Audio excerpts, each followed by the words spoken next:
I'm Nawina. I hope you guys are doing well. So, in the pandemic, we've been watching a lot of movies because we're on lockdown. There's not much to do. So I got a lot of books from the library, and we started watching a lot of movies because we're generally a movie-oriented family, and we watch at least one every single night. So this time we started watching movies that were like, I guess, older, and they started to be based off of books. So recently we watched a movie called The Hunger Games. Yeah, I think you know that one.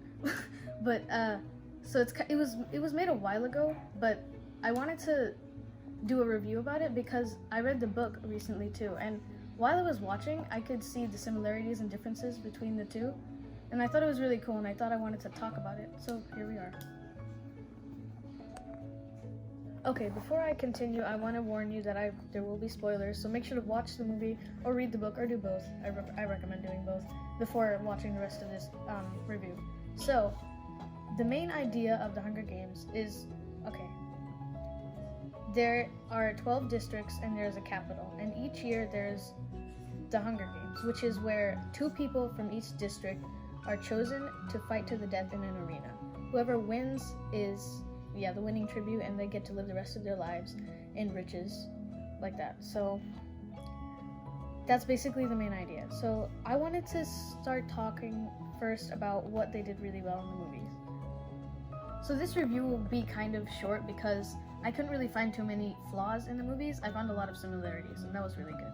So I'm gonna start with recommending the book. The book was amazing, and you can really live the role of the character because it's written in first person, so it's like I instead of Katniss, who's the main character. So it really helps, and you can kind of feel like you're participating in the Hunger Games because you're going along the way, especially when she's alone and figuring out things in the arena.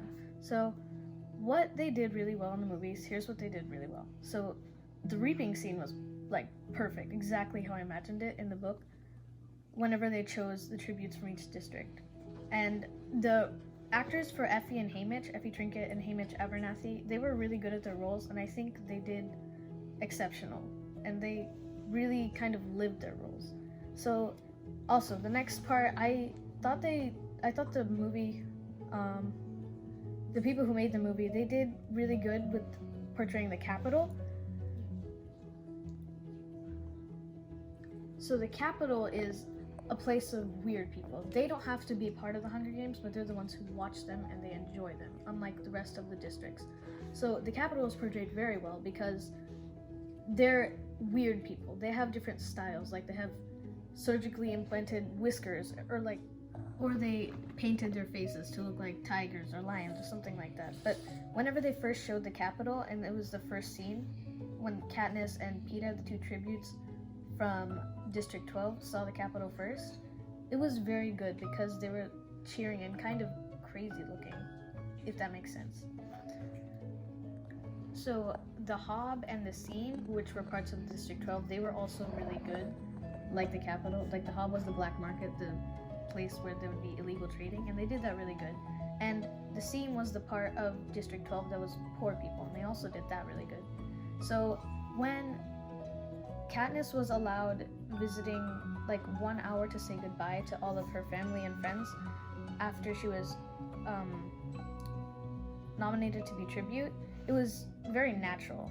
So she told Prim, her little sister, to make sure to make money off the goat lady by selling milk, and she also made sure to yell at her mom because whenever their dad died earlier in an accident, their mom got depressed and they wouldn't do anything, so it was all up on Katniss's shoulders. So Katniss made sure that she wouldn't do that again and made sure Prim would be safe with their mom. And so once Katniss and Peeta entered the arena, it was actually really good. It was exactly how I imagined it in the book.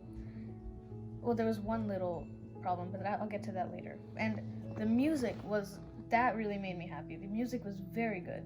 Like, for example, during Rue's last scene from the girl from District 11, that was really good music. And also when Katniss went looking for Peeta after they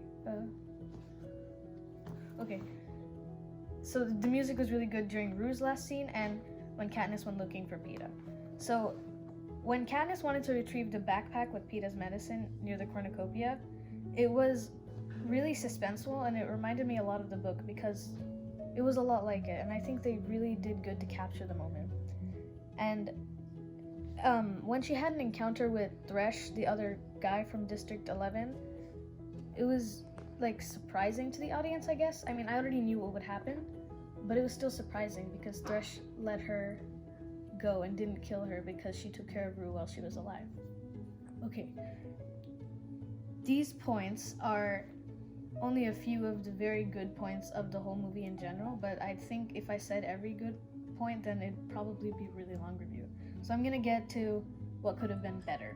There was barely anything that could have been better. It was like really, really tiny things that could have been better. Like, for example, when Katniss got her pin from her Mockingjay pin from the Hob, she was actually supposed to get it from Madge, who was the mayor's daughter, but that wasn't too big of a detail. There was just a lot of really tiny details like that they could have included, but they didn't. There was also supposed to be like, okay, it was really small, but there's supposed to be a pond near the cornucopia, and that's why some of the tributes stayed there and formed an alliance.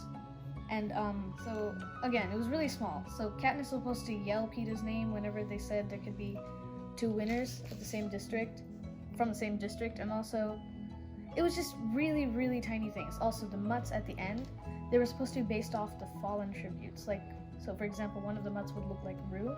So that's what really stuck with Katniss, and that's what really made the scene what it was and why it was so, like, surprising and kind of heartbreaking, because they weren't just the creatures that the Capitol made. They weren't just, scary things. They were things that related to someone's past. So overall, I think the book and the movie were really, really similar, and I only said like the last flaws because, again, no movie's ever going to be perfect when it's based off a book.